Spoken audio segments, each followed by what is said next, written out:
Broadcasting from Cincinnati, you're listening to the Ringside Reporter podcast. All the news from the world of boxing right here. Well, I'm talking to you the way I want to talk to you. Now, here's your host, Eric Lorda.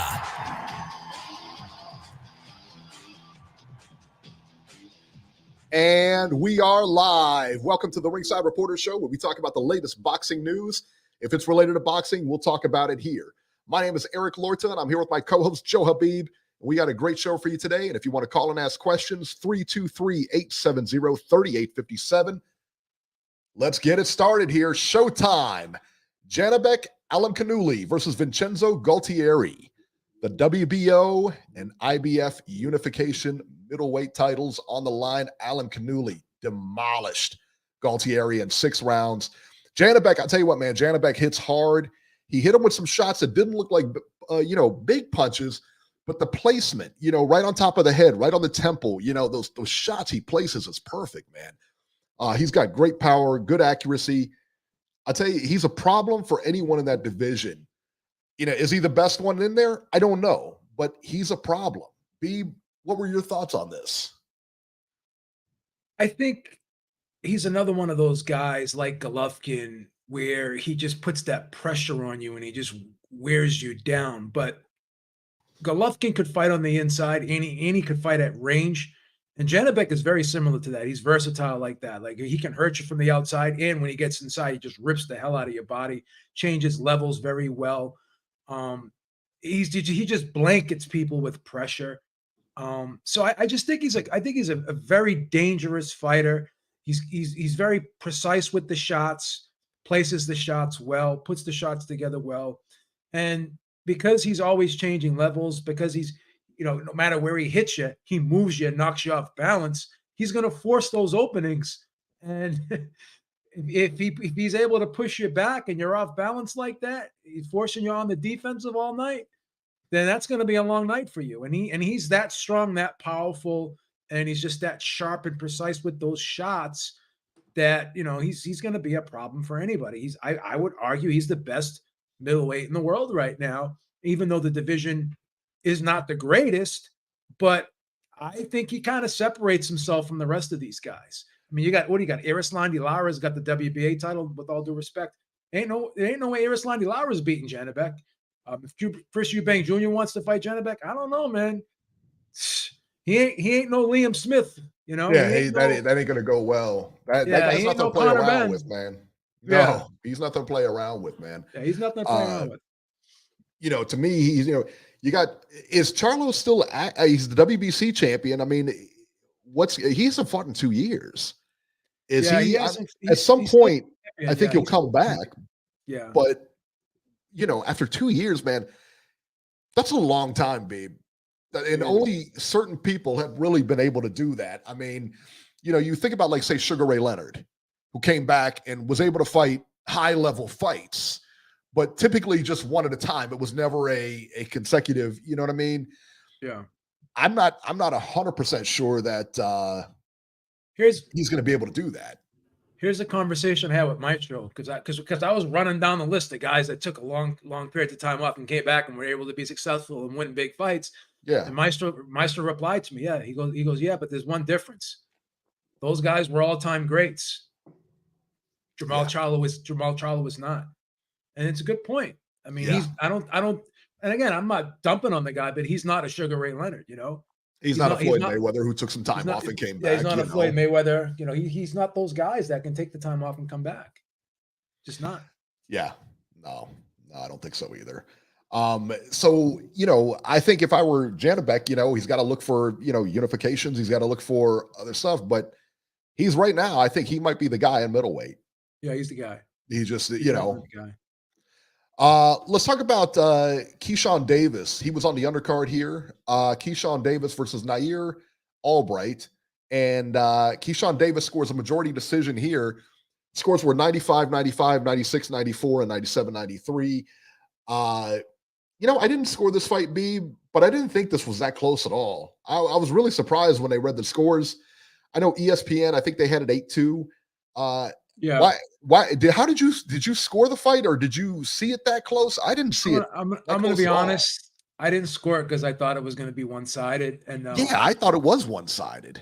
yeah, I just think that I don't know, man. Like I have this conversation with D-Style all the time. When you expect something going in, I think even judges have expectations going in because guys have reputations. Keyshawn Davis is considered like a very explosive, dynamic guy, right? And he was supposed to, blow this guy out of there, right? And it didn't happen. So sometimes when a fight doesn't go the way someone expects it to go, or you expect someone to fight in a style that you're normally used to seeing them fight in, and then they don't fight that way, it's almost like as a judge you're looking at that fighter and like something's wrong. Because he's not fighting the way he normally fights, and I'm not used to seeing that. Subconsciously, you may be saying he's not as effective as he normally would be, right? It's like with Devin Haney against Lomachenko. We weren't normally used to seeing him fight on the inside, and we had our what we thought he was going to do going in, right? What we expected he was going to do going in. We thought he was going to box Lomachenko from the outside and pot shot him from the outside and get off first and be able to, have Lomachenko be at the end of his jab, and he wouldn't be able to get close to him. But he went right in the pocket with Lomachenko, and he was able to do some good body work in there. Mm-hmm. And because people weren't used to seeing him doing that, they weren't. I don't think people were like giving him the credit for landing those body shots, because that's not what they expected from him, even though he was successful doing it. So this could be the thing with Keyshawn Davis, where you're used to seeing him just dominate guys, knocking them from pillar to post, and that wasn't happening. So again, when someone is supposed to get blown out of there and they don't get blown out of there, subconsciously, I think the guy gets extra credit for for not getting beat up, right? And it shouldn't be. Shouldn't be. And it's just a subconscious thing, And we're gonna get into one fight that I think that happened a little bit. Particularly on the zone when we get to that fight. And I think the broadcasters were guilty of that, the way they reacted to the decision of that fight. So we're going to save that one for later. We're not talking about the DAZN fight, are we? We're not talking about. I mean, that was a great. We're not talking about the card, are we? That's not the fight we're referring to, are we? Come on, man. I bought that card, and I don't have one bit of buyer's remorse. Not one bit. BS. I will tell you that right now. Nonsense. And well, we're going to save it because I got a lot to say. We'll save it. Richard Torres, USA silver medalist, won via second round TKO over Tyrell Herndon. He looks good. He's developing. It's tough to say how good he really is, though. And who's the one heavyweight that came out of there that beat Torres? He got the gold medal. What is that guy's name? He always slips my mind, man. I know Montero would know, but I can't remember. Is it a Cuban guy that beat him? No. Some guy, European dude. Oh, okay. But that guy's undefeated right now, and he's like a knockout machine. He's really, really good. Not Hergovich. Jalilov. Jalilov. Yeah, that's it. Jalilov. I always forget that guy. I can't. Thank you. I am your leader. Thank you. I always Jalilov, forget that guy's name. Oh, they posted it in there. Okay. Yeah. I always forget that guy's name, Jalilov. I love our chat, man. They're always on it. But that guy, that's the guy I want to see more of. I wish they put him on TV a little bit more, Yeah. So let's talk about Australia. Tim Tsyzu versus Brian Mendoza for the WBO junior middleweight title. Tim Tsyzu beats Mendoza by the scores of 116-111, 116-112, and 117-111. Good performance by Tim Tsyzu. Is Charlo next? I don't know. Charlo is the undisputed champion. Well, he's got Tszyu is the WBO champion. Charlo's got the other 3 belts. You think that fight's going to come off? I just have a feeling, given Charlo's history, this guy's going to Disneyland and he ain't coming back for a while. That's just my opinion. That Canelo fight, I'll tell you what, I think that Canelo fight took a lot out of him. I really do. Mentally. And I think mentally it took a lot out of him because he was like big brothered in there for the entire fight. It wasn't good. And he didn't really put up that much of a struggle in there. So yeah, man, that's tough. That is tough. Somebody said they had the Tim Tszyu fight a draw. Did you score it that way, Beeb? I had it 8-4. Yeah. 116, 112. That's I about thought right. it was. That's I about thought how it was. I everybody thought had it was a clear. I thought it was a clear victory. I could see it even 9-3 if you really want to get technical. I mean, some of those early rounds were kind of close, but I think after the fourth round, definitely after the sixth, but after the fourth round, you could start going into the fifth. You could start seeing a little bit of separation. Here's what I thought about the fight. Because Tim Tszyu not a big volume guy. Brian Mendoza kind of can be he's kind of a moderate guy in terms of activity, but Tim Tszyu never been really like a volume machine with his punch output. Yeah. But one thing I noticed, I think both guys early on kind of respected each other's power, and I thought that the first 4 rounds they were really trying to gauge each other a lot, and they were showing each other a lot of respect. And Brian Mendoza moved a lot more than he normally does. And I think Tim Tszyu had to kind of adjust to that because I don't think he was expecting that. And then as the fight kind of wore on, Tim Tszyu still wasn't really throwing a ton of punches, but he was stepping in with his jab a little bit more. He was picking up the pace just a little bit, just enough where, he could put some stuff together. He wasn't going to the body a lot, but he was starting to jab to the body. He was starting to unleash that right hand because once he started getting a feel for the fight, realizing that guess what, this guy's not going to come to me. I'm going to have to come to him. Then he started changing up the strategy a little bit, where he had to cut off the ring, and he had to be the hunter in this fight. Whereas he thought that they, probably I would guess that he thought that they would both meet each other in the center of the ring and they were going to duke it out. That wasn't the case. Brian Mendoza kept trying to circle him, kept trying to turn him, and he was just he was boxing more. He wasn't really throwing a ton of power shots himself. He was working behind his jab, and he was trying to keep this fight at a distance. He was trying to stick and move a little bit here.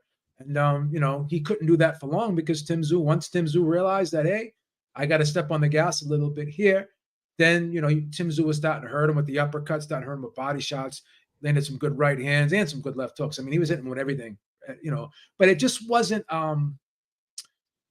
it just wasn't that Tim Tszyu that we saw in his last couple of fights where he was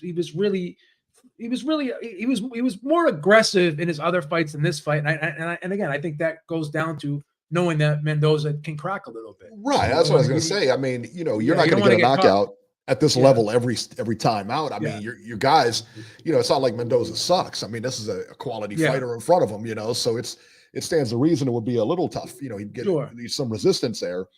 So what is next for Tim Tszyu? What do you think is next for him? I think they'll try to get a Charlo fight, but that may not happen. I think those titles are going to get fractured, and I think he's going to go pick one of those up. Yeah, I think he's going to go after it, but I think he's going to pick one of those up. I mean, it's kind of tough to see what happens next because I don't think Charlo's going to come down there. Yeah, it's a tough one, man. It's a tough one.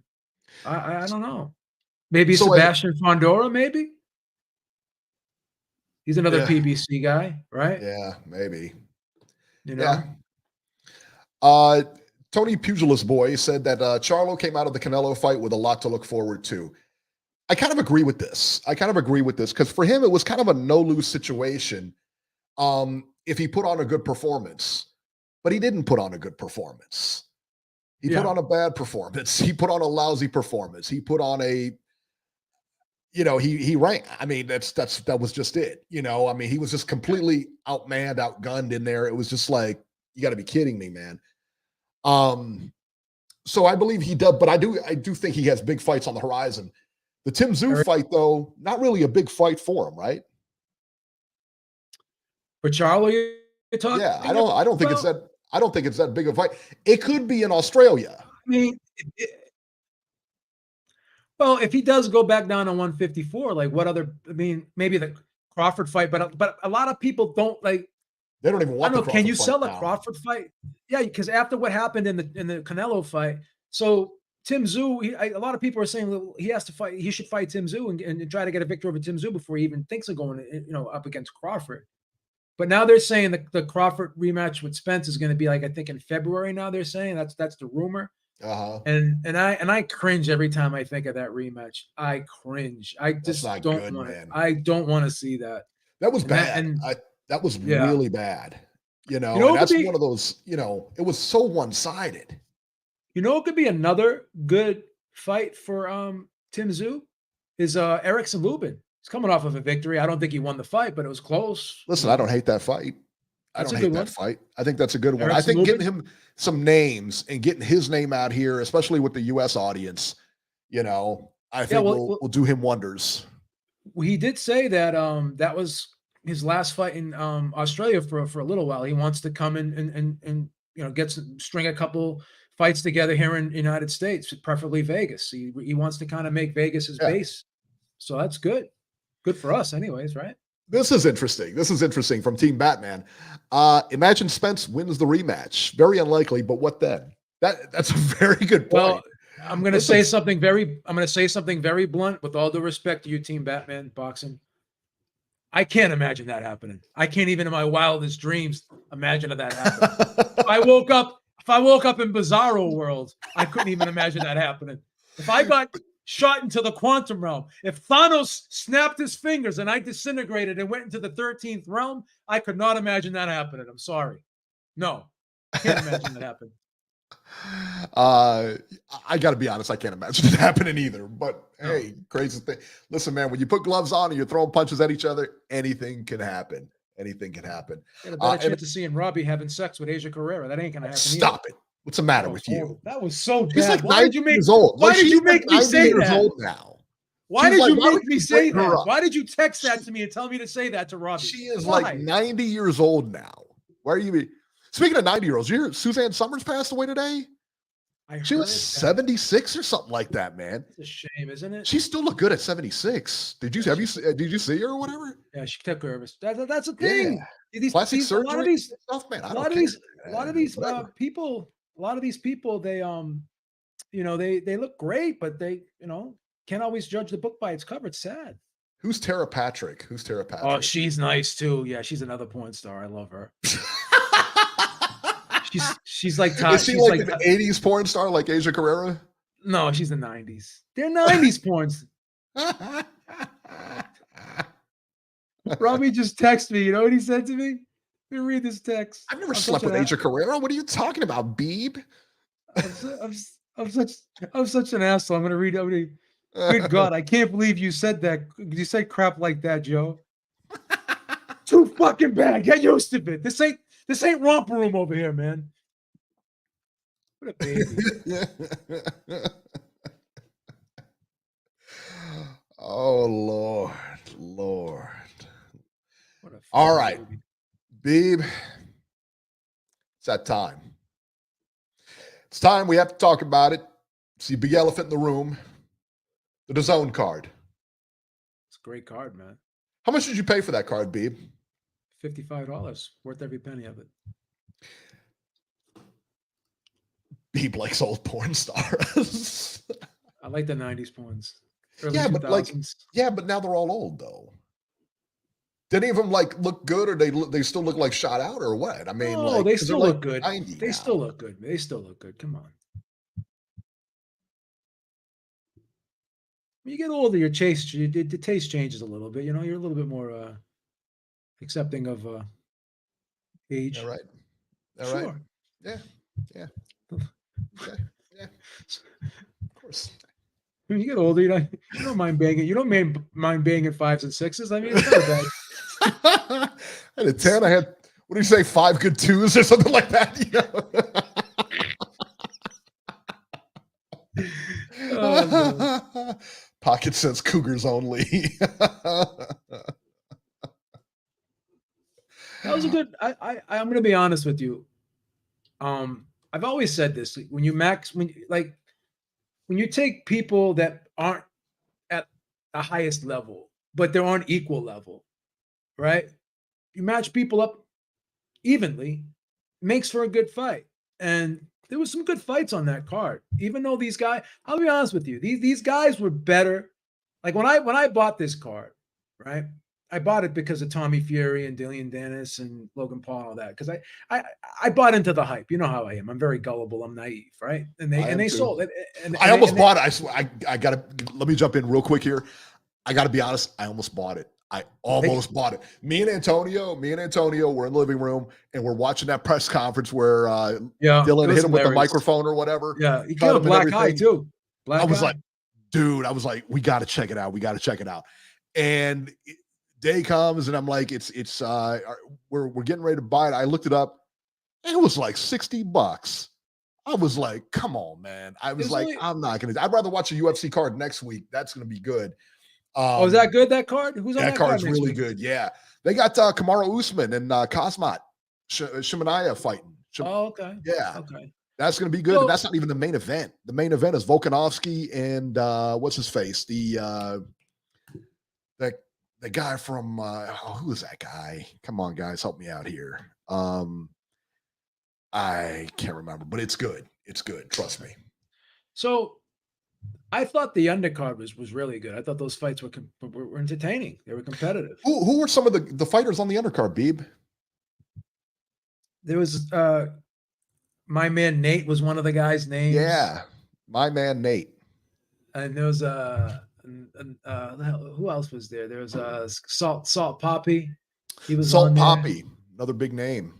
Yeah. Who else? See, I don't know all these guys because this was the first time I ever bought one of these types of events. So stop it. I don't want to lie to you and tell you I know. I mean, I'm not a Misfits guy. Look, I'm not. Nobody's a Misfits guy. All right. I didn't know any of these guys. We caught it on TikTok and all that other stuff. But the undercard, I didn't see any of the undercard because I saw there was like 4 fights. I didn't know any of these guys, and I'm like, I'm done. I can't buy this. So the guy, my mate Nate, I learned he's from Thailand. He's from Thailand, right? He's a guy. I think he's an American guy, lives in Thailand, right? And he was pretty good. I thought he boxed good, right? And Salt Poppy came out winning. He won the first 3 rounds.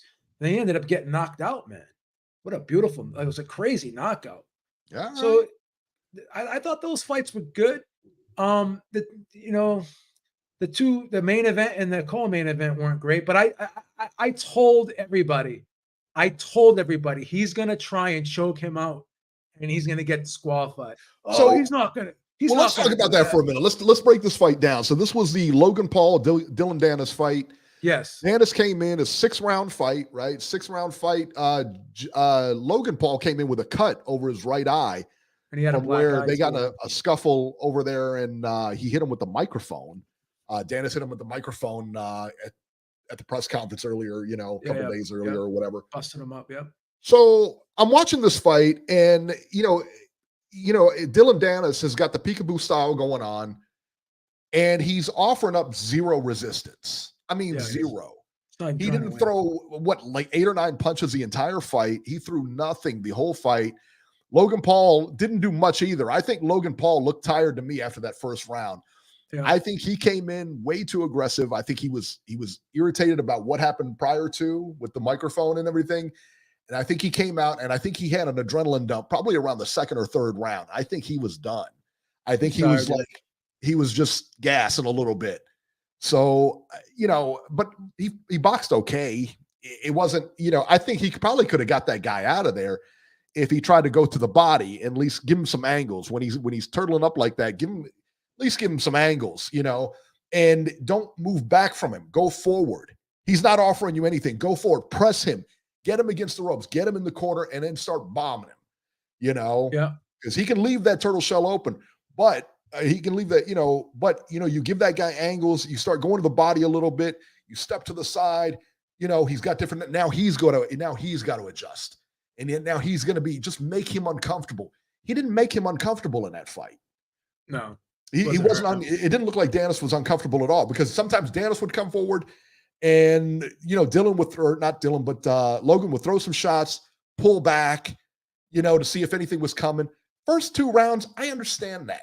But after the guy is not giving you anything, there's nothing coming back from this guy. Why don't you pressure him? Why didn't this corner tell him to go press this guy, get him out of here? Never did. So it comes to the 6th round. Again, the fight was garbage. It was a garbage fight. Not a good fight at all. Comes to the 6th round. They tie up. Logan trips him. He just gives him one of those trips or whatever. He just grabs him and then, puts his foot behind and just kind of throws him down a little bit, Dennis, I guess, and then once he put him on the ground, Logan punched him, or he went to punch him. I don't think the punch landed. But the other thing is, he, I guess Dylan threw a kick at him from the ground. I don't know if he's trying to grab him or something like that. Yeah. They got up, and then security storms the ring for what? I have no idea. I have no idea why. Oh, because he tried to get him in a did you see he tried to get him in a guillotine choke, and then he pushed him off when he was on the ground? Is that what happened? No, he got up after he tried to tackle him, right? He tried to shoot on him, right? And Logan Paul stuffed him. Then he went to try to get him in a guillotine choke, and then Logan Paul's head snapped out of it. How the fuck are you gonna get someone in a guillotine choke with gloves on? Because it's you do jiu-jitsu, you have to lock it. You either have to grab you have to either grab the wrist or you have to lock the hands like this, right?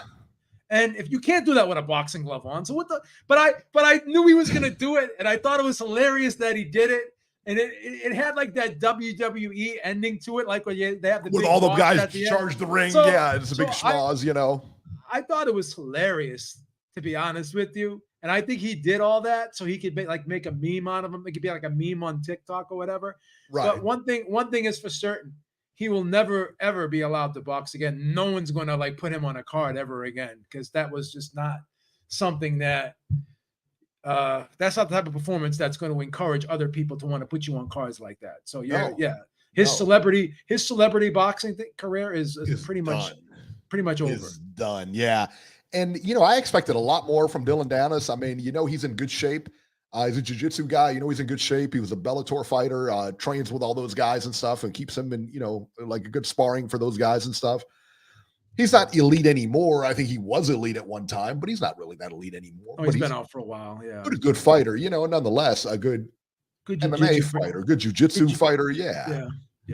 So I expected a lot more from him, and he offered up zero. And he looked scared to death in there. He really did. And I kept telling D-Style, I said he's gonna try and choke him out, and he's gonna get disqualified. Oh, he's not gonna do that. He's not crazy like that. The one big question I have now, though, is do they hold up his purse? Does he get paid after all that? That's what I want to know. Do they pay him? I don't know. I know if it were boxing, they wouldn't. But it wasn't sanctioned. It wasn't sanctioned. These weren't official fights that go on your record. So who's going to hold it? You know what I mean? Who's going to hold it up? Yeah. You know what I mean? That's so true. yeah. So they'll probably pay him. So let's see here. KSI versus Tommy Fury. This was crazy here too. So Tommy Fury squeaks by KSI by the scores of 57-56. All three judges had it 57-56. Unanimous decision win. Now, at the end of the fight, I think one judge had it a draw. He did. He had a 56-56. The other two judges had a 57-56. Yeah. But apparently that was a mistake. Apparently, I just read today from I just read today. I'm sorry, I didn't know that. I just found out too. Yeah, I just found out literally as we're coming on. That it was 57 all, that one of the judges had a mistake, and it was changed to a unanimous decision for Tommy Fury. Okay. Tommy Fury really can't fight. I mean, this was bad. This was really, really bad. The fact that you can make a case for a KSI win here tells you everything you need to know, man. Yeah. Don't get me wrong. Both guys are not good. KSI is not good at all.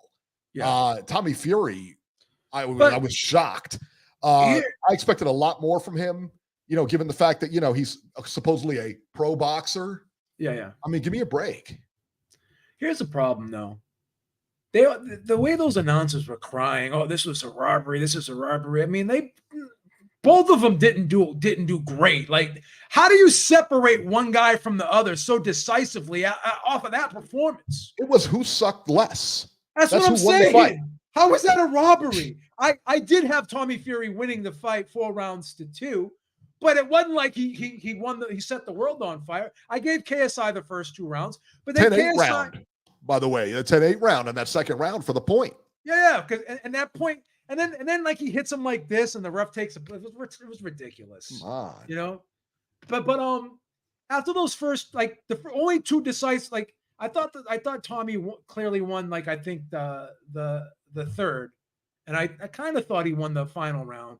The other 2 rounds were close, but here's the thing, man. After those first 2 rounds, KSI was dog tired, and he just kept falling in and grabbing Tommy Fury. And he couldn't do anything with him. Fury could not do anything with him. This is a guy who's Tyson Fury's his brother. John Fury is his father. You got 10 pro fights, and you couldn't do squat. Yeah. Please tell me how that's possible. And then I saw polls on Twitter, and about 70 to 80% of the people did think Tommy Fury won. And again, I'm not here to cape for Tommy Fury. I'm not. But the argument that these DAZN commentators are trying to call this a robbery goes back to the point I made earlier in the show. Yeah, they don't know what he was supposed to destroy KSI. He doesn't destroy him, so the fight's closer than you expected it to be. So automatically you give the guy who's a huge underdog extra credit for doing better than when you thought he was going to do. And I fucking hate when people do that, because the judges didn't do that in this fight. Right. But to your point, both guys lost. Could you make a case for KSI winning this fight? I can make a case for KSI winning this fight. You can, but you can also say that it could have gone either way. Right. But the thing is, that's the thing. They called it a robbery because Tommy won. Right. It's not a robbery, okay? But we can make a case that either fighter would have won that fight. I can make a case of KSI. You can make a case for the other. We can both make those cases. The fact that we're sitting here talking about that today is the problem I have with Tommy Fury. Well, look at me. I mean, no one should hold their standard to me. I mean, look, I'm fucking gone. I'm buying pay-per-views for $55 watching Misfits. I mean, if you're looking at me as the standard, I mean, that you got something wrong with you.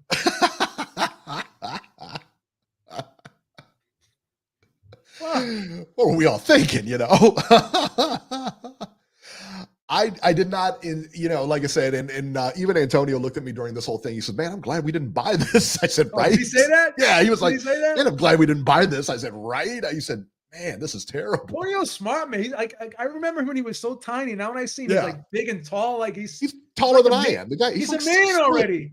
He's a man, bro. 5'7". He's like 6 foot. He's like 6 foot already. Is he like 15 now? Or he's 15? 14. He's 14. 14. Looks like he looks like he's 16. And he's training. He's like lifting weights and stuff like that. But he's training in jiu-jitsu now. Good and for him. I told you I was wrestling him not too long ago, and he's a handful. I mean, he's just a handful, man. Probably wrap me up in a pretzel. I wouldn't want to mess with him. Wrap me up, I'll tell you that. He's strong, man. He is strong. Let me ask you a question. Do you think Mike Montero beats Tommy Fury?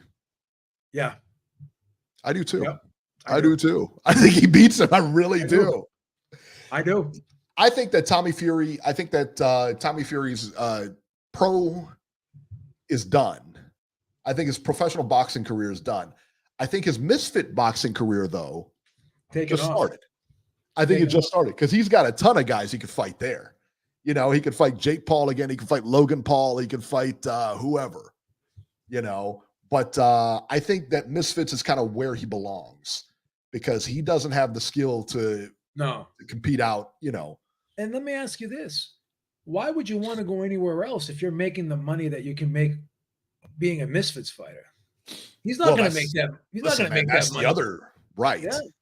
He's not going to make any money in the pros versus, Misfits. He's getting paid probably quite a bit of money. And I'm going to say something else too. He's a very likable, interesting person outside of boxing. I saw he was on the show at Home with the Furies. He was on that a lot. That was great. He's got a YouTube channel where he kind of does videos with fitness influencers where does workout videos with them, does a full day of eating and stuff like that. He's a likable, entertaining guy. He's a guy that he seems like a nice guy. He's a guy that people can resonate towards. I actually like the guy. I like him. I think he's hilarious. I think when he talks trash, Like I was like he's like during the face off, like the sit down thing they had there, face to face, whatever the hell they call it. He's like, look at you. He goes, look at you. You're built like a 10-year-old. It was like hilarious. Like he was just like ranking on him. It's just hilarious, bro. Why didn't Tommy Fury dating Taylor Swift? We can talk about that. You know, his girlfriend is very pretty. Yeah, I've seen her. Yeah. And I don't want to make excuses for Tommy Fury, but he did say he hurt his right hand and during training. I don't know. He did. I don't know, man. That's still like I don't know, man. I'm trying. I don't want to run interference. I don't want to run interference. It sounds like you are running interference, though. Because I'm part of the. I'm really deep entrenched. Fury, I get it. I'm deep entrenched in the Fury family. I'm the president of the Fury Maniacs. So I know I'm biased. I know I'm biased a little bit. I fight it, trying to be objective here. But he did say he hurt his right hand in training. Taylor Swift is average. Do you agree with that? Taylor Swift is average. Once again, what used to be average 20 years ago is like a 7 right now for me. I'm 54 years old, man. She's a 7. I don't know. I think she's very pretty. She's pretty. Listen, I think she's very pretty. And if I had a chance to go on a date with her, I would not say no. Just put it that way. Yeah, I wouldn't say no. Well, I mean, I'm married, obviously. I mean, she's not prettier than my wife, obviously, especially if my wife is listeing right now. Like Halle Berry's one of my favorites. Asia Carrera is another one. Dwayne, I'm Dwayne this time. You put Halle Berry and Asia Carrera. You put Halle Berry side by side with a porn star and said, these are my 2 favorites. Also, what does the matter with you? I really like Lily Tai too. I love her. Who's Lily Tai? She's another one. She's a Filipino porn star. I love her. What's the matter with you? Look how sick I am. What a low standard I'm setting right now. I'm mentioning porn stars as like girls that I would like that I admire. That's okay. There's nothing. What kind of example am I setting for the young men out there? It's a high bar. It's a high bar. Don't be like me. Do better, guys. Stop it. What's the matter with you? You're the Beeb. Get it together. All right, let's talk about the upcoming fights, and then we'll go to the phones here. Let's see here what's up. Maybe not here. Let's see.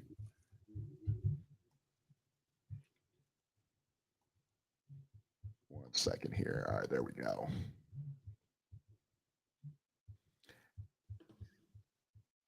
All right, coming up. October 21st. That's Saturday, I believe, isn't it? Saturday, yep. That's a Saturday. On DAZN. It's what you pay for. By the way, DAZN, that card last night was not free. You had to pay for the Misfits Boxing. You had to pay for that, by the way. Pay-per-view on DAZN. Lovely DAZN. So, what you're getting free for DAZN next weekend, Jack Catterall versus Jorge Linares, 12 rounds, junior welterweights. Agib Fiaz versus Reese Bellotti, 12 rounds, junior lightweights. Pete McGrail versus Fran Mendoza. Should we go on here? I don't recognize any of these guys. And granted, listen, I don't know a lot of the British-based fighters. I get that. Be careful, because the UK guys in the chat. I get it. Who pay half of what we pay, and they get pay-per-views like Charlo Canelo for free, right? And I think they're going to end up getting. I think everyone else that has DAZN, except for people in the UK and the United States, I think they're getting Fury and Ngannou for free too on DAZN. That's another thing. So, because we pay the most out of any country, and we get the least, and we don't know all, like some of these regional fighters from the UK. Then you got the UK guys in the chat. Oh, what are you talking about? What's wrong with this? What's wrong? Listen, you pay that card sucks. You're paying half of what we're paying. And here's another thing. You know what? You have DirecTV, right? Still? Yeah. You know, like when DirecTV has like the Sunday football ticket, whatever. What's that called? The football, the direct ticket. Yeah, direct ticket direct or Sunday ticket. ticket. I think it's on YouTube now or Apple. I don't know where it is. Yeah, they have the NHL season ticket, the NBA season ticket. And every year, like they have to negotiate with those people. And I talked with Maestro about this. He made a great point. And they raise, and people who really don't buy those packages, they still have to pay for those packages Oh, through yeah. increases in their subscription rate. Absolutely. So DAZN's got all these NFL packages for all these other countries. They have all these events for other countries, right? Which is a great deal for them, because if you have DAZN and you're able to watch NFL games and you're able to watch Premier League soccer and all this stuff, and it's included in your package, right? That's great for you. But guess who's subsidizing all that? Us, by paying $225. Yeah, That's what Maestro was telling me that this morning. It's a great point. Yep, I agree.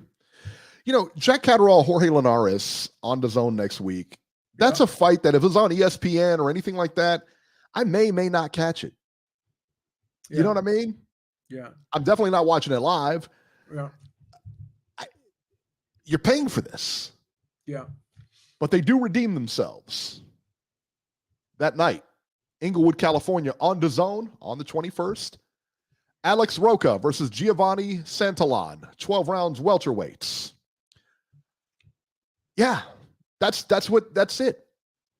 That's what you're paying for. Yeah. Are you kidding me? That's the doubleheader. In London, it doesn't have a time or it doesn't have a TV thing here, but Joshua Buatsi versus Dan Aziz, 12 rounds light heavyweights. It's good for him. Mikhail Lawal versus Isaac Chamberlain, 12 rounds cruiserweights. I would rather watch that than either one of those DAZN fights. Yeah, I'll tell you that.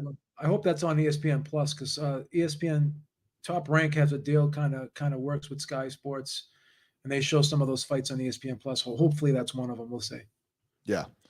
And then the following week, of course, so the week of the 28th is the big one from Riyadh, Saudi Arabia, Tyson Fury versus Francis Ngannou, the ESPN pay-per-view. Is that a Saturday or is that a Sunday? It's going to be a Saturday for us, probably a Sunday for them, based on the time zone. Okay, because it says the 28th, so okay, I gotcha. I just looked it in. All right. I'm going to buy it because I suck and I'm a loser. And you know what's going to happen. He's not. Have you seen the side-by-sides of Francis Ngannou and Deontay Wilder? Yes. They showed them throwing right hands and, at the pads and everything like that. And Francis Ngannou is a big, strong guy. And in the UFC, it's a different type of thing. And he knocks people out. I get it. Yeah. This is a different game here, man. I cannot stress this enough. It is. Francis Ngannou is going to get killed in there by Tyson Fury. It won't even be close. I can rip. Besides, it's on ESPN. Notorious says you can't rip DAZN and then buy Fury and Ngannou. I have to. No, but ESPN Plus and ESPN have given us the most bang for our buck. They really have. In comparison to everybody else. Yeah. They have. I agree. So yeah, man. All right, let's go to the phones. 530, Robert. First off, Robert, You're live. Robert, before you even start, I don't appreciate you calling me during the week, bitching and complaining and talking all that trash about Eric for not being here last week. The guy has vacation time. He can use it, okay? Yeah, it's part of his benefit package. So he takes one day off, and you stop picking him over the coals, That's cold talking to him like he's a third-grade citizen. It was disgusting listening to you. Okay, I believe you, Robert. All right? He's making this crap up. Don't try to walk it back now, you subhuman. You subhuman, Jesus. Hey, he expanded the Ringside Reporter portfolio. Leave the guy alone. Give me a break. Maestro did. By the way, before you get started, Robert, since we bring that up, Maestro did a great job last week. Yeah, he really did. I really thank you for stepping in for me and everything like that, man. Thank you so much. Thanks, Maestro. That was awesome. He did. He does a great job. I love Maestro, man. He does a great job all the time. No, hey, Maestro is a cool dude. That ain't what you said either. You said he wasn't as good as Eric, and you were disappointed in the show. I heard you say all these things. Disappointed. Again, he's making this crap up. You double agent. Again, he's making this crap up.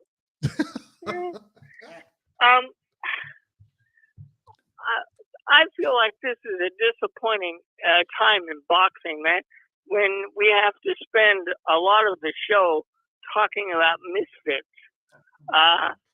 I will never buy any Misfits cards. I will never support any of this. You told me you were garbage. buying it on Friday. Stop capping. You bought it.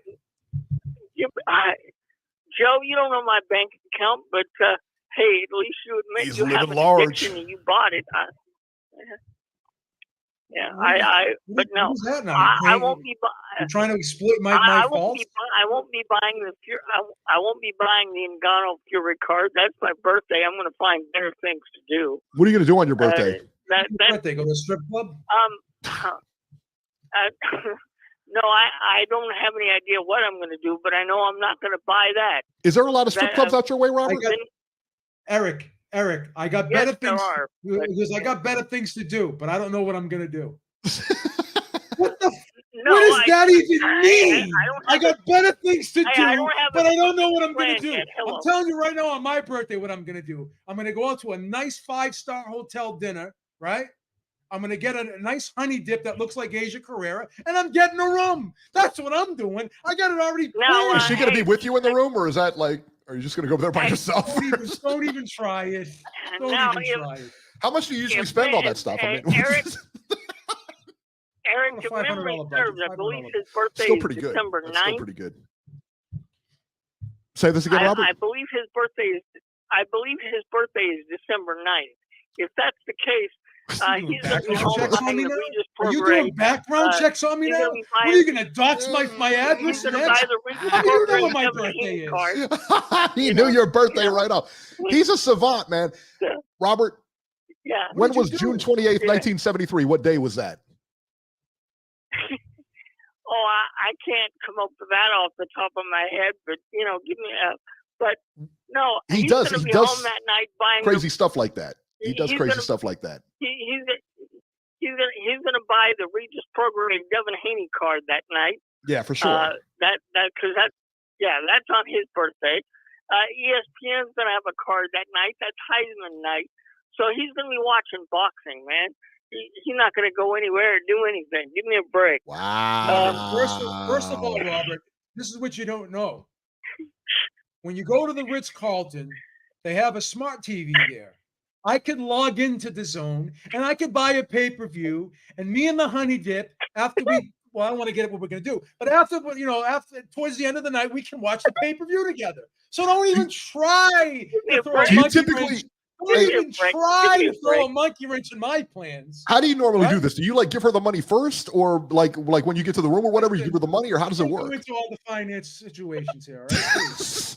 Do you give her the money in an envelope like a G or something like that? Or do you just give her cash? You got to put it in an envelope, right? I'll give you my account number. For tax purposes, I can't divulge all this information. Okay, on to real boxing here. I like. Joe, that was a fantastic idea you came up with. Tim Tszyu and Erickson Lubin. Good fight, right? That's a good fight. That's a good fight. That's going to work good for him, and that'll be a nice way for him to establish himself over here in the United States. He's already had one fight over here. That's when he beat Cachet. But if he's going to try to establish himself over here, an Erickson Lubin fight would be a good fight for him. Yeah. Janabek is going to be the real deal in the middleweight division. No doubt about that. And I like what Davis did last night. So they had that fight, by the way, scored way too close. I had that 7-3. I don't know why anybody would think it was a draw, because it was not. Good for Tszyu, good for Janabek, and good for Davis. Good night by all three of them. There you go. What do you think of Richard Torres, Robert? We've only seen 6 fights, and he's knocked out, I think, almost everybody he's seen, Eric. I don't know 6 fights in whether you increase his level of competition, but maybe that would be the best way to find out what you really have. Yeah. Because right now we really don't know. I think that's the other thing. I like what I see so far. Yeah, he's going to be accelerated because he came out of the Olympics. I hope they don't want to move him too fast, obviously. But Right. I want to see him against some, breathing guys, some guys that, some live bodies, put it that way. What about now? This may be too soon for him, but what about F.A. Ajagba? Since Ajagba's coming off a loss. Too soon. Too soon. Too soon. Okay. Because if he goes in there with Ajagba and he beats Ajagba, they're gonna push him, Right. I think, too fast. But I think Ajagba might be a little bit too well, soon. He's a big dude. I'm trying to think of a heavyweight that we could stick him in there with, that we could find out some things, but it wouldn't be too bad for him. Anybody got any ideas? Because remember, he's affiliated with Top Rank. Hey, everybody, and I don't know, chat, hit the motherfucking like button. Thank you, Robert. Thank you. I don't know. I don't know what the heavyweight stable looks like at Top Rank, other than Ajagba, Big baby, Anderson, son. and, that's what it looks like, and that's all you need. Yeah. Gerald Washington. That would be interesting. Yeah. That would be interesting. Dillian White's way too early for Dillian White. Well, and Dillian White's got a bunch of legal trouble right now. He may never be able to fight again. So who knows? What's going on with him? He failed the PED test. Remember, he failed all those PED tests. Remember, before he's supposed to fight Joshua. So, So I don't know. Washington could be interesting if he's not too old overnight. No, I think he is. I think he is a shot fighter, but he's got a name, and I want to see if Torres, like I said, how does he deal with it? Is Torres able to get him out of there? What about Charles Martin? Would that be too much, Eric? Not a bad one. I don't know. It might be. Charles Martin isn't, he's not a bad fighter. Charles Martin is a good fighter, man. Charles Martin is a very good fighter. Former world champion, by the way. Yes. Who was completely demolished by Jared Anderson. Completely demolished. Yes, he was. All right, Robert, we're going to get running here, man. I'm going to go ahead and put you on hold. All right, we'll see you. All right, man. Give him the hook. Oh, stop it. What's the matter with you, Beeb? All right, 8:05, California, and then we're going to go to Jerry. I believe Jerry's on the line. 8:05, you're live. Hey, Eric. Nice to have you back, especially after Maestro pretty much looked like he took your job last week. Oh, no, he did a great job last week, man. Thank you, though. Yeah, he did. Yeah. Just really quick, I'm glad that Beeb has actually admitted that he is a completely low-down, degenerate boxing fan, that he would actually admit to buying that miserable pay-per-view last night. I was shocked. Misfits, 'cause, I was shocked. Yeah. I'll give him credit. He actually admitted it. He admitted it yesterday on Twitter that he was about to get clowned by the rest of us for buying that horrible pay-per-view, but at least he admitted it. What's worse, that he bought it or did he try to defend it? Guilty. What's worse, Nacho, that he bought it or actually tried to defend it? I think the fact that he tried to defend that undercard. He tried to defend it. Stop it. I enjoyed it, man. I tell you. Yeah. Stop it. That he tried to defend that miserable card is unbelievable. My man, Nate, anyway, he's the goods. Stop it. My mate Nate, man, I'm a fan. My mate Nate, I'm a fan. Terrible. So what's up with Janabek? Is he the goods or what? He the best middleweight out there? I mean, honestly, he has to be only by default because at this point the division looks awful, Eric. I mean, he beat the title holder in Gualtieri, who, I mean, to be honest, what I saw last night, I'm shocked he even had a belt because that did not look like a guy who legitimately tried to come in and win that fight. He looked like a guy who basically was trying to survive in there, and Janabek just basically ended up taking him out. But my God, the middleweight division is in bad shape right now. You got a lot of old guys like Arizlandi Lara hanging around. Yeah. You got guys like Charlo that haven't fought in over 2 years. How is he still a champion? Yeah, only by I don't default. understand that. Like, yeah. Well, Mendoza, wasn't Mendoza the interim WBC champion? Either. He was. They stripped him because he fought. No, that's at 54, though. Oh, I'm sorry. That's 54. That's right, Charlo. That's right. Yeah, the Charlo that has the belt at 60, the interim champ is Carlos Adames. So, I mean, he might be the only guy in the division that might actually be able to challenge Janibek at this point, because He's I pretty don't good. really that see guy. a whole hell of a lot in the division that it can. Yeah. So I think Adamas is good. I think Adamas is a good fighter. yeah, he, like I said, he might be the only real threat in that division at this point, because there's not a whole lot in that division to talk about. So, you know, Keyshawn Davis, I was surprised that the judges scored that fight the way they did. I thought Davis dominated the majority of that fight. And the fact that they scored it the way they did, I was like, whoa, like, what the hell were these guys watching? Like, yeah, that wasn't the same fight that I watched. Albright had a couple of rounds at the end where, you know, he laid a couple of really good shots on Davis and hurt him a little bit. But for the most part, I thought Davis won that fight. You could have made the case minimum 7-3 or even 8-2. That's why when I heard 95-95, I was like, wow. Yeah. Like, that's just crazy. But, yeah, so, I mean, he won, so he moves on. But honestly, they're moving him up pretty quickly against guys who are experienced and have fought certain names. I mean, at this point, they're going to have to start looking to fight him against guys like in the top, 30 or top 20, like moving forward, because you can't really take a step back from the guys he's been fighting lately. Right. So if they think he's the goods, they're going to have to keep matching him tougher and tougher. So I'm just curious to see how good he really is once they start matching him against a tougher guy. Well, we've seen him look better moving forward than he did last night. I've seen him look better than he did last night. But the guy he was fighting last night was okay. But again, I didn't think the fight was close. So yeah. I'm really, I hope again, but Top Rank's they're usually pretty good about moving people. They really are. They're usually pretty good about moving people at the right speed. So, if this was any other organization, I'd be, you kind of wince or whatever when they talk about moving them up. But Top Rank usually knows what they're doing with stuff like that. Yeah, they're good. Yeah, for sure. Yeah, I'm sure they'll find the right guy that they think Davis could, put on his record and look good against, for sure. The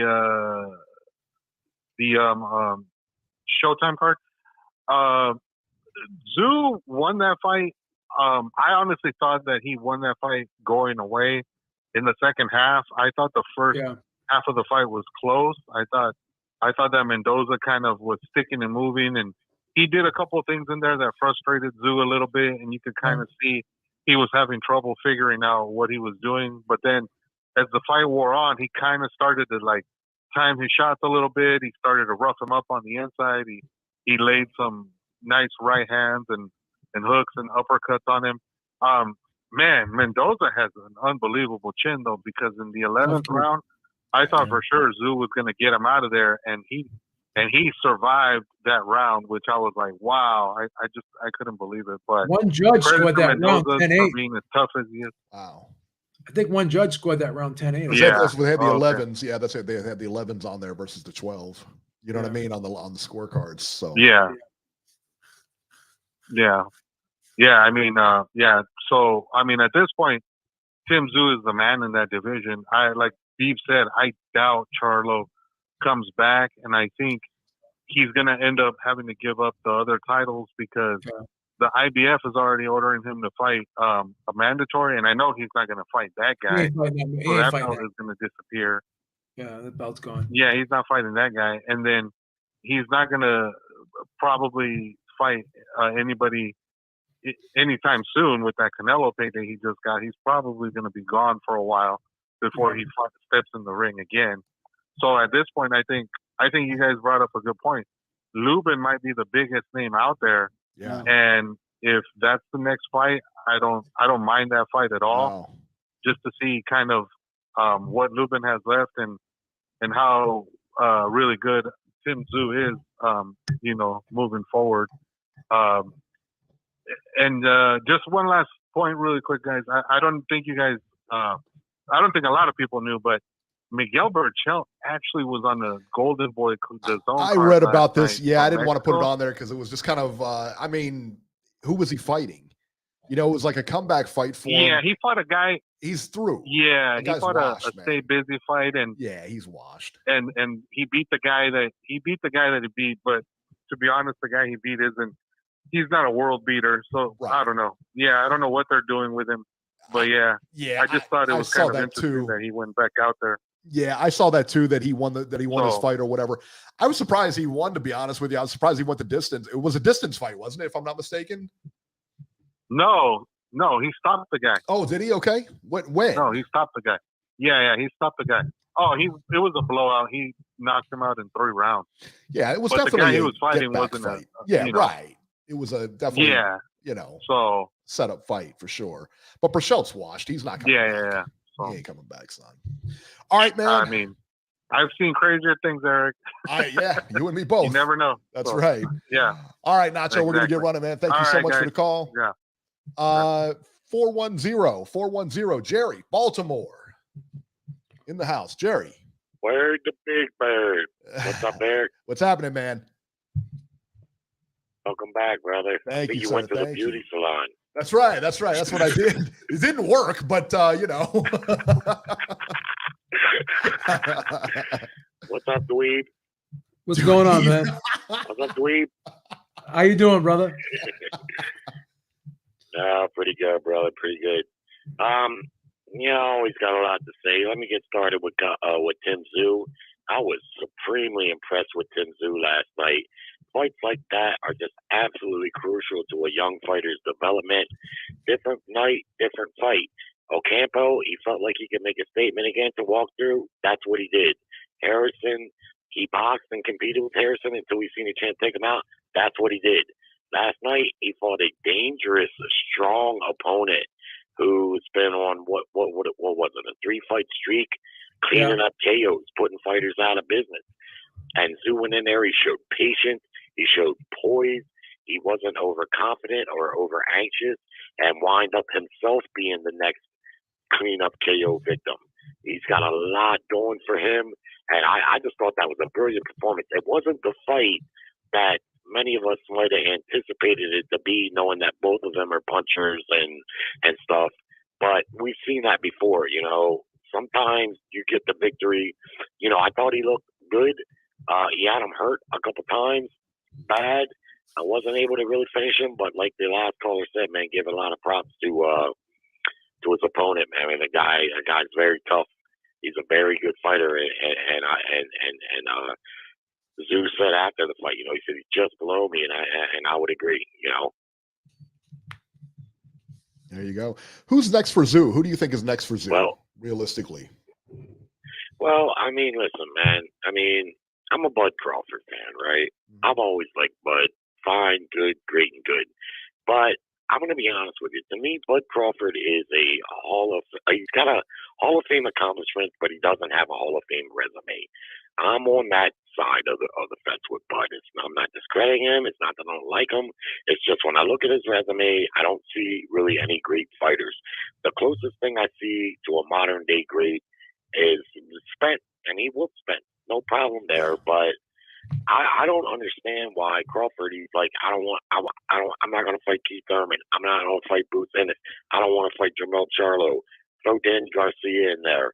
I've never heard him mention Tim Tszyu. Now he's got that WBO welterweight title.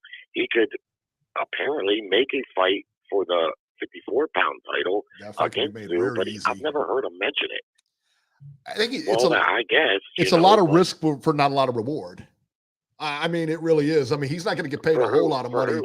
Well, for Crawford, he's not going to get paid a lot of money to fight Tim Tszyu. He's not going to get that kind of money. The kind of money he's looking for is Charlo money. He's looking for Spence money. He's not going to get that fighting Tszyu. Nah, I'm going to tell you right now, man. If he fights Tszyu, he's going to get more money than he would get for fighting Charlo. Charlo has no fans, period, and he's coming off a dismal performance where he didn't even apply himself at all.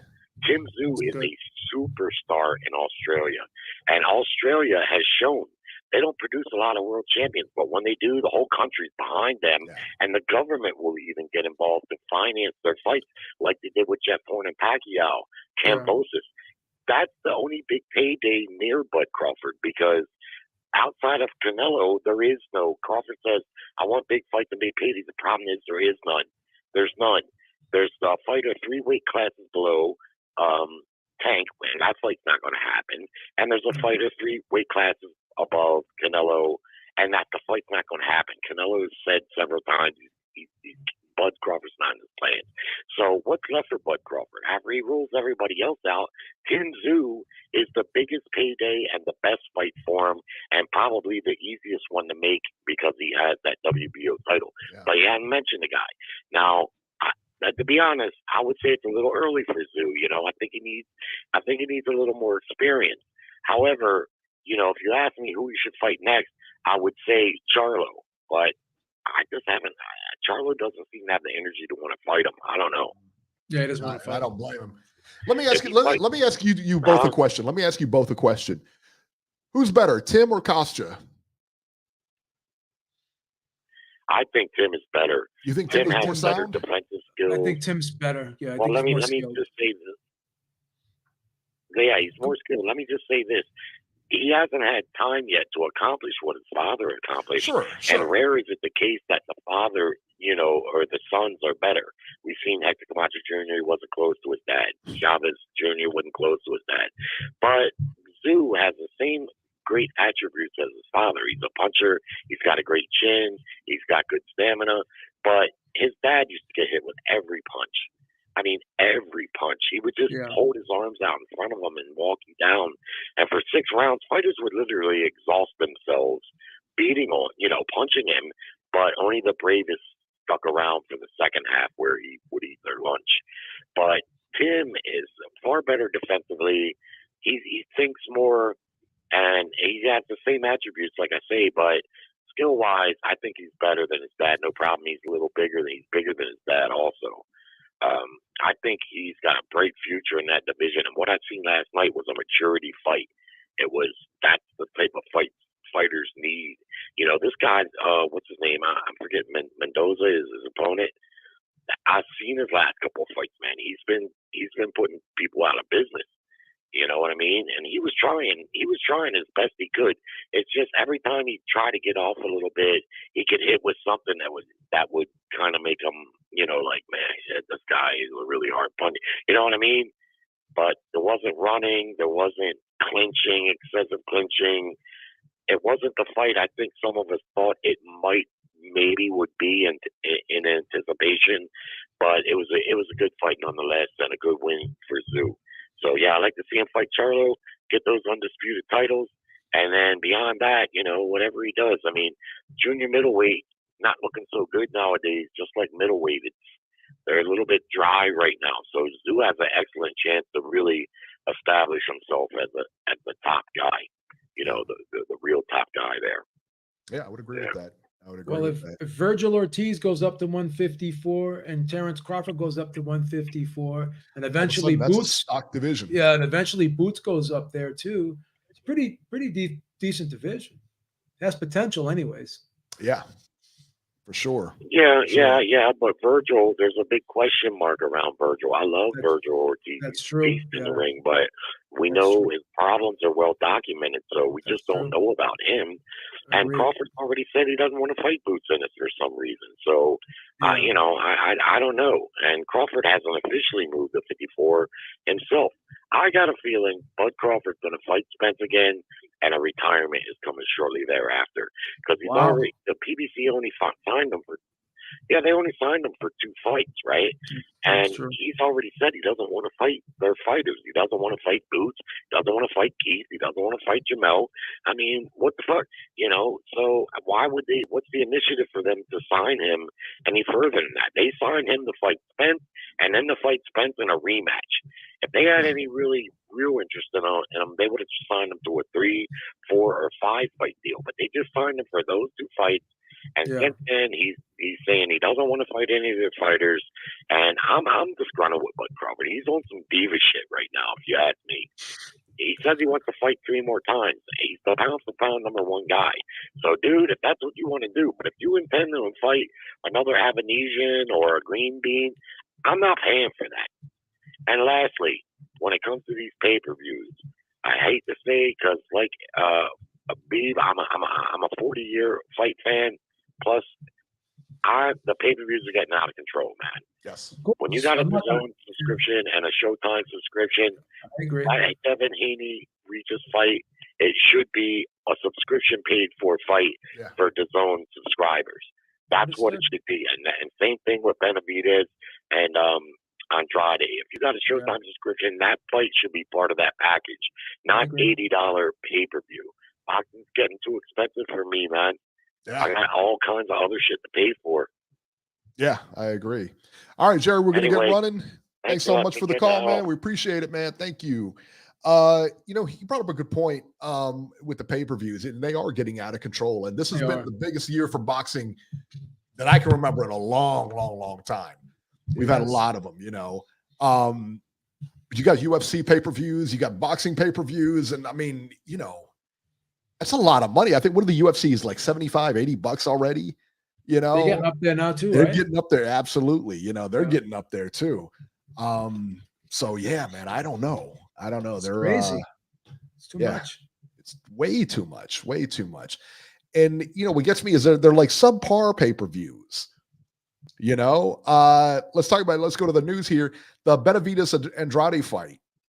They signed David Benavidez and Bubu Andrade November 25th on pay-per-view. That's not a pay-per-view fight.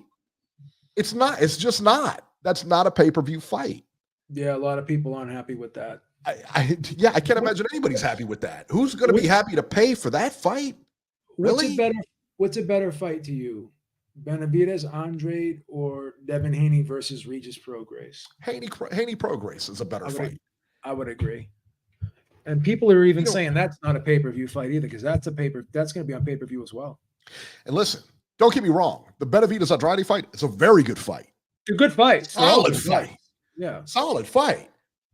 But pay-per-view worthy? No. No, not even a little bit. Not even a little bit. I agree. Takuma Inoue versus Jerwin Anakajas on November 15th in Japan. I can't wait for that fight. I cannot wait. That is an awesome fight, man. That is an awesome fight.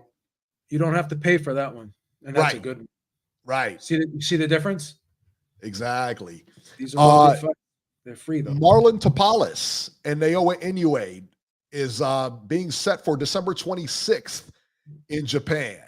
And that's a free one, too. That is an amazing fight. That's it. That unification for all the marbles, 4 belts on the line, undisputed, 122 pounds. You cannot ask for more. You cannot ask for more than that. This week, the WBA denied Daniel Dubois' appeal. The WBA told him to kick rocks. Denied. Dubois was protesting the fact that the knockdown in the Usyk fight was called a low blow. Listen, guys, it was a low blow. All right? It just was. Beeb, you agree with that? I'm done with it, man. You agree with it? It's the WBA. They said it's done too. They said they're done too. I'm part of the Fury Maniacs. We're getting undisputed, but we don't care right now. We don't care about Dubois right now. Unfortunately, that ship has sailed. Now we're focusing on Usyk. There you go. This is interesting. This is real interesting. And it's from the UFC. All right. The UFC has split with USADA. Yes. Did you see that this week? The quote from USADA's the one that dropped them. And I know the UFC is very salty about it and everything like that. The quote from USADA was, "We do not currently know whether the UFC will ultimately honor the 6-month or longer agreement." They're talking about Conor McGregor here. USADA will no longer be involved with the UFC anti-doping program. The UFC did an about face and informed USADA on October 9 that it was going in a different direction. There you go. And the whole thing comes from Conor McGregor. They want to put him in, and again, he's got to be in that pool for 6 months. Well, he wasn't in the pool. He was supposed to get in. They did that Ultimate Fighter. Him and the other guy did that Ultimate Fighter. They were supposed to fight each other. Never happened. Never happened. No. So it's like, and he was supposed to get in there. Go ahead and, get everything done and get into the pool and everything like that. And he didn't. Why? Because he's on drugs. They also said he's on steroids. Look at him. He's on steroids.